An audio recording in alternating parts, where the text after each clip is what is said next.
News చూస్తున్నారు. Pastor Praveen మరణం మిస్టరీని తలపిస్తోంది. రోజు రోజుకి ఈ మిస్టరీ వీడని పరిస్థితిగా మారిందా అనే క్వశ్చన్ మార్క్ ని తెర మీదకు తీసుకొస్తోంది. ప్రవీణ్ ది హత్య లేకపోతే రోడ్డు ప్రమాదమా అనే దాని మీద ఇప్పుడు సోషల్ మీడియా వేదికగా పెద్ద ఎత్తున చర్చ జరుగుతోంది. అయితే పోలీసు శాఖ మాత్రం ముమ్మరంగా దర్యాప్తు చేస్తున్నామని చెబుతోంది. ఇదే అంశానికి సంబంధించి ప్రవీణ్ కుటుంబం కూడా రియాక్ట్ అయిన సందర్భం. నిన్న ప్రవీణ్ పగడాల భార్య జెసికా పగడాల రియాక్ట్ అయ్యారు. అలాగే ప్రవీణ్ సోదరుడు కిరణ్ పగడాల కూడా రియాక్ట్ అయిన సందర్భం. ఇటువంటి నేపథ్యంలో ఇక్కడ ఇంట్రెస్టింగ్ గా రోజుకో సీసీటీవీ ఫుటేజ్ వెలుగులోకి వస్తోంది. ఈ సీసీటీవీ ఫుటేజ్ లో ఉన్నది ప్రవీణ్ కాదు, ప్రవీణ్ డూప్ అంటూ కామెంట్స్ వినిపిస్తున్నాయి. సోషల్ మీడియా వేదికగా పెద్ద ఎత్తున చర్చ జరుగుతోంది. అయితే అనదర్ యాంగిల్, మరొక కోణంలో ఆయన పడుతూ లేస్తూ ప్రవీణ్ ఎందుకు వెళ్లారు అంటూ ప్రశ్నల వర్షం కురుస్తోంది. ఆయనది మరణం అంటూ ఒక అంశం, ఆయనది హత్య అంటూ ఇంకొక అంశం. అయితే దీనికి ఫుల్ స్టాప్ పడాలంటే పోలీసులకు సంబంధించి ఆ పోస్ట్ మార్టం రిపోర్ట్ బయట పెడితే ఫుల్ స్టాప్ పడుతుంది. లేకపోతే పోలీసు ఉన్నతాధికారులు రియాక్ట్ అయితే, లేకపోతే సీసీటీవీ ఫుటేజ్ని రివీల్ చేస్తే ఫుల్ స్టాప్ పడే అవకాశం ఉందంటూ క్రైస్తవ సంఘాల ప్రతినిధులు, క్రైస్తవ సంఘాలు మాట్లాడుతున్నాయి. నిన్న జెసికా పగడాల మాట్లాడిన నేపథ్యంలో కొన్ని అంశాలను ఆమె ప్రస్తావించారు. వాటి గురించి కూడా మాట్లాడుకుందాం. దాంతోపాటు ఇంకా ఎటువంటి అనుమానాలు రైజ్ అవుతున్నాయి, ఈ హత్య అనే అంశానికి సంబంధించి కొత్త కోణాలు అంటూ కూడా ఒక చర్చ జోరందుకుంటోంది. ఇది రోడ్డు ప్రమాదం, దీనికి కారణాలు అనేకం అంటూ ఇంకొక చర్చ. అసలు ఏం జరుగుతోంది, ఎందుకు ఈ గందరగోళం? ఈ గందరగోళం నేపథ్యంలో సోషల్ మీడియా వేదికగా, అవును సోషల్ మీడియా వేదికగా అనేక కథలు, కొన్ని కట్టుకథలంటూ ఒక మాట, కొన్ని ఫేక్ కథలంటూ ఇంకొక మాట. అసలు నిజమేది, అసలు గందరగోళం ఇది, ఇవన్నీ కూడా చాలా డిస్కషన్ జరుగుతున్నాయి. ఇవన్నీ కూడా మాట్లాడుకునే ప్రయత్నం చేద్దాం. ఈ నేపథ్యంలోనే ఆర్టీవీ ఎప్పుడో చెప్పింది, అందరికన్నా ముందుగా, అందరికన్నా వేగంగా, అందరికన్నా ఖచ్చితంగా సమాచారం అందించే ప్రయత్నం చేస్తుందని చెప్పి అదే మాట కట్టుబడింది. రెండు వైపుల వర్షన్స్ని మీ ముందుంచే ప్రయత్నం చేస్తోంది. సో ఈ నేపథ్యంలో ఇప్పుడు మనం మాట్లాడే ప్రయత్నం చేద్దాం. నాతో పాటు ఈ డిస్కషన్లో ఉన్నారు క్రైస్తవ సంఘాల ప్రతినిధులు. ఎందుకంటే అనేకమైన గందరగోళం నెలకొన్న పరిస్థితి. ఈ నేపథ్యంలో ఎలా ముందుకు వెళ్ళాలనుకుంటున్నారు, ఎటువంటి అనుమానాలు తెర మీదకి రావడం జరుగుతోంది, ఇదే అంశానికి సంబంధించి పోలీసుల నుంచి ఎటువంటి క్లారిటీ కోరుకుంటున్నారు, ఇవన్నీ కూడా మాట్లాడుకునే ప్రయత్నం చేద్దాం. మనతో పాటు డిస్కషన్లో జాయిన్ అవుతున్నారు జోసెఫ్ అలెగ్జాండర్, టీచర్ ఆయన, అలాగే Sunil Kumar, world Christian council state president, అలాగే Peter Raghumudri, world Christian council national president, ఆయనతో పాటు స్మరణ్ క్రిస్టియన్ జేఎస్సీ నుంచి. నలుగురికి వెల్కమ్ టు ఆర్టీవీ అండి. ఫస్ట్ నేను పీటర్ నుంచి స్టార్ట్ చేస్తున్నాను. పీటర్ గారు, మనం కూడా మాట్లాడుకోవడం జరిగింది, కానీ 2 రోజుల వ్యవధిలోనే చాలా డెవలప్మెంట్ చోటు చేసుకున్నాయి. ఒక గందరగోళ వాతావరణం. ఆయనది హత్య అంటూ ఒక కోణంలో చర్చ, లేదు ఆయన మరణం అంటూ ఒక చర్చ. ఈ రెండిటికి మళ్ళీ అనేక కోణాలు ఇప్పుడు తెర మీదకి వచ్చాయి 2 రోజుల్లో. సో ఈ నేపథ్యంలో జెసికా పగడాల కూడా రియాక్ట్ అయ్యారు. ఒక్కసారి నేను మీ దగ్గరకు వచ్చే ముందు జెసికా పగడాల నిన్న రియాక్ట్ అయిన సందర్భంలో ఒకసారి ఆమె వర్షన్ చూద్దాం, ఆమె ఏమన్నారు చూద్దాం. ఆ తర్వాత కంప్లీట్గా మనం డిబేట్లోకి వెళ్ళిపోతాం. ఒక్కసారి జెసికా పగడాల, ప్రవీణ్ పగడాల భార్య, నిన్న రియాక్ట్ అయ్యారు, ఆమె ఏమన్నారు చూద్దాం. Praise the Lord. I am Jessica Pagadala. I am deeply grateful for the unwavering support from my Christian brothers and sisters. My love for my husband Praveen remains ever strong, and my children and I feel his presence profoundly. He was an incredible loving husband and father, and we miss him dearly. I pray that everyone, including those in the media, can understand the pain we are experiencing. During this time, I ask for peace and space for my family to grieve and heal. I urge all the Christians to live in harmony, spreading love, kindness, and peace as we are called to do. Let us forgive as Jesus forgave. Let us love as Jesus loved, and obey the authorities as the Bible teaches us. I encourage everyone to focus on their ministry, not an external distraction, but on building lives and serving those who are in need, whether it's feeding the hungry, caring for the orphans, or supporting the poor. Let us focus on spreading love and truth rather than allowing negativity to divide us. Jesus built our lives through his death and resurrection. Let us follow his example, dedicating ourselves to building lives and with love, forgiveness, and faith, not hate.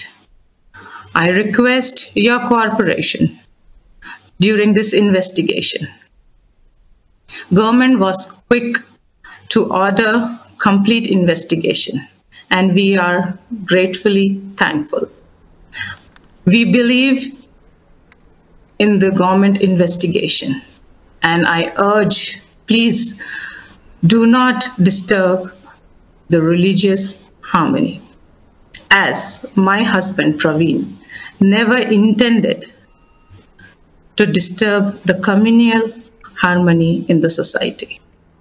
Right, అదే Jessica పగడాల చెబుతోంది. Communal హార్మోనీని ఎక్కడ disturb చేయొద్దు, మత సామరస్యాన్ని ఎక్కడ చెడగొట్టేలా ఎవరు వ్యవహరించొద్దు, మత సామరస్యం వెలువెరిసలు అందరూ నడుచుకోవాలంటూ చెప్పిన నేపథ్యం. దాంతోపాటు letters forgive as Jesus forgive అంటూ చెప్పుకొచ్చారు. సో వీటి గురించి కూడా మాట్లాడుకునే ప్రయత్నం చేద్దాం. ముందుగా నేను పీటర్ దగ్గరికి వెళ్ళే ప్రయత్నం చేస్తాను. పీటర్, మనం కూడా మాట్లాడుకునే సందర్భం కంటిన్యూటీలో ఇప్పటికీ స్టిల్ ఇన్వెస్టిగేషన్ జరుగుతోంది, ఇన్వెస్టిగేషన్ కంటిన్యూ అవుతోంది. ఇంకా ఎటువంటి అనుమానాలు తెర మీద ఉన్నాయి? దీనికి సంబంధించి ఏమంటారు? ఇప్పుడు సిస్టర్ జెసికా గారు మాట్లాడిన వీడియోలో మనం చూస్తూ ఉంటాండి, ఆవిడ ఇప్పటిదాకా ఎక్కడ కూడా క్లూ ఇచ్చినట్టుగానో లేకుంటే గవర్నమెంట్ని ఉద్దేశించో పోలీస్ వారిని ఉద్దేశించి ఎక్కడ మాట్లాడితే కనిపించట్లేదు. కానీ వారు చెప్పిన ఒక మాట ఏం కనబడుతుందంటే లెట్స్ ఫర్గివ్ అనే ఒక మాట కనబడుతుంది. హౌ జీసస్ హస్ ఫర్గివ్ అనేది. ఇప్పుడు దాన్ని కొద్దిగా ఆలోచన చేయగలిగితే ఫర్గివ్ అనే వర్డ్ని తను ఎందుకు యూజ్ చేసింది అంటే ఎవరి మీద డౌట్స్ ఉన్నాయా, లేకుంటే యాజ్ జీసస్ ఫర్గివ్ కాబట్టి చేసిన వాళ్ళని మనం క్షమిద్దాం అనే ఒక కోణం అయితే క్లియర్గా కనబడతా ఉంది. రెండోది మనం చూస్తూ ఉంటే నిన్న కూడా వారి యొక్క ప్రవీణ్ గారి యొక్క సిస్టర్ మాట్లాడుతూ వారు క్లియర్గా ఏమంటా ఉన్నారంటే ఎన్నో మృగాలు ఉన్నాయి, ఆ మృగాలు చంపేసాయి అని ఒక వర్డ్ అంటా ఉంది. పక్కనున్న వారే చేశారు, మాకు తెలిసి కూడా ఏం చేయలేని పరిస్థితి అనేది ఆవిడ చెప్తున్న కోణం. సో ఇప్పుడు ఈ రెండు విషయాలను కూడా మనం ఆలోచన చేస్తే రెండు స్టేట్మెంట్స్ కూడా చేస్తూ ఉంటే వాళ్ళు కూడా చెప్పకుండా అన్నట్టుగానే ఒక ఇండైరెక్ట్ సమాచారాన్ని వారు తెలియజేస్తున్నట్టు కనబడతా ఉందండి. ఇది ఖచ్చితంగా యాక్సిడెంట్ కాదు, ఇది ఖచ్చితంగా మర్డరే అన్నట్టుగా వాళ్ళ సిస్టర్ అయితే క్లియర్గా ఓపెన్గానే చంపేశారని చెప్పి మృగాలు చంపేశారని చెప్పి వాళ్ళ సిస్టర్ చెప్తా ఉన్నారు. అలాగే జెసికా గారు కూడా క్లియర్గా ఏమంటారు లెట్స్ ఫర్గివ్ అని చెప్పి అంటా ఉన్నారు. సో ఫ్యామిలీ మెంబర్స్ ఇన్ని రోజులు ఎవరైతే మాట్లాడుతూ ఉన్నారో ఫ్యామిలీ మెంబర్స్ మాట్లాడట్లేదు, జెసికా గారు మాట్లాడట్లేదు, సిస్టర్ మాట్లాడట్లేదు అని ఏవైతే క్వశ్చన్ మార్క్స్ ఉన్నాయో ఆ క్వశ్చన్ మార్క్స్కి మనకు అందరికీ ఇక్కడ ఆన్సర్స్ కనబడుతున్నాయని చెప్పి నా ఒక భావన. రైట్, కంటిన్యూ చేద్దాం. ఎందుకంటే మీరు ఒక క్వశ్చన్ రైజ్ చేయడం జరిగింది. ఇది హత్య కోణంలోనే దీన్ని దర్యాప్తు కొనసాగిస్తూనే అన్ని కోణాలకు కూడా కటింగ్ అక్రాస్ అంటే ఒక వ్యక్తి అనే కాకుండా ఫ్రమ్ ద బిగినింగ్ ఇంటి నుంచి ప్రారంభించాలి దర్యాప్తు అనేది. ఇంట్రెస్టింగ్. కంటిన్యూ చేద్దాం. జోసెఫ్ అలెగ్జాండర్ దగ్గరికి వెళ్ళే ప్రయత్నం చేస్తున్నాను. అలెగ్జాండర్ గారు, ఒక మాట అయితే మాత్రం క్లియర్ కట్గా అక్కడ కనిపిస్తోంది, ఇది దర్యాప్తు దశలోనే ఉంది, అందరూ సంయమనం పాటించాలని కూడా. కానీ సోషల్ మీడియా వేదికగా ఒక చర్చ జరుగుతుంది, కాస్త అగ్రెసివ్గా వెళుతున్న పదజాలాలు అంటే ఎవరినో ఒకరిని పాయింట్అవుట్ చేయడం అని కాదు, అంత అగ్రెసివ్గా వెళ్ళాల్సిన అవసరం ఏంటి? ఒకవేళ ఎవిడెన్స్ ఉంది లేకపోతే ఆధారం ఉంది అనుకుంటే you can go to police station, పోలీసులు కంప్లైంట్ ఇవ్వచ్చు. ఈ రెండు కోణాలు ఆలోచించినప్పుడు మీరేమంటారు? అంటే as a human instinct, human beings what they think is by seeing the evidences what happen there at the incident, అక్కడ ఆ సేఫ్టీ గార్డ్ మీద రక్తం పడడం కావచ్చు, లేదంటే ఆ కర్రలు అక్కడ ఉండడం కావచ్చు, అక్కడ ఎవరైనా ఉన్నా సార్, అక్కడ మీరున్న any human being who will be there, who will be seeing all those things, ఖచ్చితంగా ఆ ఎవిడెన్సెస్ పట్లనే అక్కడ అలా అనడం జరిగింది. సిస్టర్ జెసికా పగడాల గారు దాన్ని ఖచ్చితంగా వీఆర్ సపోర్టింగ్ హర్. సో ఆ ఒక్క పాయింట్ తోటే we're going to ask these officials whether it has been మర్డరా లేదంటే we're not just judging anyone. ఆ బేసిస్ మీదనే we want to ask questions to the governments or concern authorities what happen there.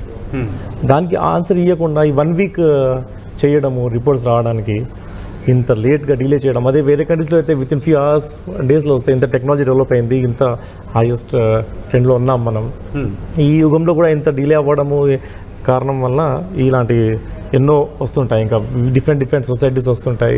Even Hindu Muslims కూడా అడుగుతుంటారు questions వాళ్ళని వీళ్ళని. So ఆ 2 పాయింట్స్ని బేస్ చేసుకొని ఎందుకు డిలే అవుతుంది post mortem report, the forensic reports ఎందుకు ఇంత డిలే అవుతున్నాయి అని మా ఆవేదన.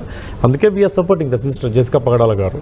బికాస్ తను అన్నది ఫర్గివ్ అన్నది అందుకేనేమో, but she is not concentrating on that case. అలాగే ఫర్గివ్ అంటుంది అందుకని.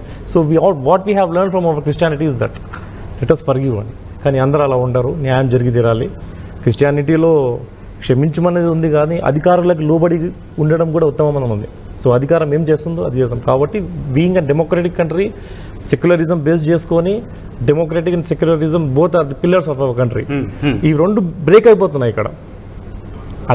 ఇది 1 వీక్ గ్యాప్ అవ్వడం వల్లనే దానివల్ల ఇవన్నీ అవుతున్నాయి. So we are requesting through RTV that to get and justice, a proper justice, what they say by forensic reports. So we definitely support the sister. What she said is correct. That's not good. Right. ఒకసారి సునీల్ కుమార్ దగ్గరికి వెళ్ళే ప్రయత్నం చేస్తాను. సునీల్ గారు, ఇక్కడ ప్రధానంగా వినిపిస్తున్న మాట ఇన్వెస్టిగేషన్ సంబంధించి కంటిన్యూ అవుతుంది. సో ఇన్వెస్టిగేషన్ కంటిన్యూ అవుతున్న సందర్భంలో ఇన్వెస్టిగేషన్ మీద ఏమైనా అనుమానాలు వ్యక్తం అవుతున్నాయా, లేకపోతే ఇన్వెస్టిగేషన్కి సంబంధించిన క్వశ్చన్స్ రైజ్ చేయడం జరుగుతుందా? ఎందుకంటే పోస్ట్ మార్టం రిపోర్ట్ డిలే అవుతుందనే అంశాన్ని ఇక్కడ స్పృశించడం జరుగుతోంది.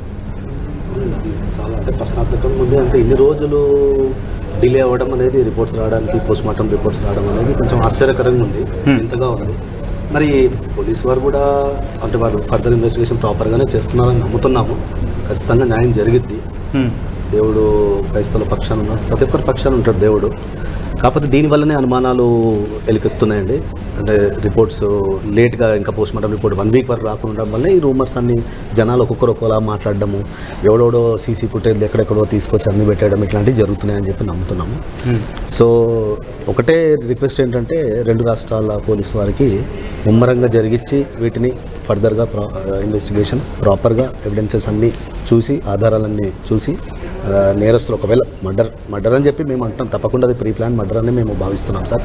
ఎందుకంటే ఇందాక జోసెఫ్ గారు మాట్లాడినట్టుగా కర్రలు కానీ ఇవన్నీ చూస్తే ఎవరు చూసినా, ఎల్కేజీ పిల్లోడు చూసినా అనుమానాస్పదంగా ఉంది, అది యాక్సిడెంట్ అన్నట్టు. ఇంకోటి నా డౌట్ ఏంటంటే 3 సార్లు కింద పడ్డారని చూస్తున్నప్పుడు 3 సార్లు పడినప్పుడు ఏ వ్యక్తి అన్న హాస్పిటల్లో అడ్మిట్ అవుతాడు, లేదా దగ్గరున్న రిలేటివ్స్కో ఫ్రెండ్స్కో కన్సల్ట్ అవ్వడము, వచ్చి కొద్ది సాయం చేయండి అని అనడం, లేదా వెనక్కి తిరిగి వెళ్ళిపోవడం జరుగుతుంది. అయినా పడి లెగిసి మళ్ళీ వెళ్ళడం అనేది కొద్దిగా అనుమానాస్పదంగా. ఇంట్రెస్టింగ్గా ఇదే క్వశ్చన్ నేను స్మరణ్కి వెళ్ళే ప్రయత్నం చేస్తున్నాను. స్మరణ్, ఇప్పుడు ఏ వ్యక్తి అయినా ఫ్రమ్ ద బిగినింగ్ ఇంటి నుంచి స్టార్ట్ అయిన తర్వాత ఒక లాంగ్ జర్నీ ఉందనుకునే క్రమంలో ఒక చోట పడిపోతే కనుక అరే ఇంటికి వెళ్ళిపోవడం బెటర్ అనుకుంటారు, కాదు ఇంకో చోట పడితే రెస్ట్ తీసుకుందాం అనుకుంటారు, కాదు ఇంకో చోట అనుకుంటే ఇలా కంటిన్యూటీ ఎదురు దెబ్బలు తగులుతున్నప్పటికీ కూడా ఎందుకు వెళ్లాల్సి వచ్చింది అనేది ప్రధానమైన క్వశ్చన్ రైజ్ అవుతుంది. Sir very good question sir, raise by you sir. అది ఖచ్చితంగా ఇది స్టార్టింగ్ నుంచి మేము అనుమానాస్పద మృతిగానే మేము చూస్తున్నాం.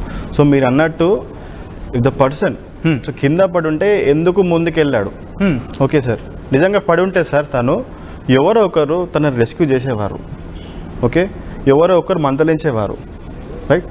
సో సార్ మరి ఎందుకు ఇంటికి వెళ్ళలేదు అంటారు కదా సార్ మీరు. సో మేమేమనుకుంటున్నామంటే ఖచ్చితంగా ఆ పర్సన్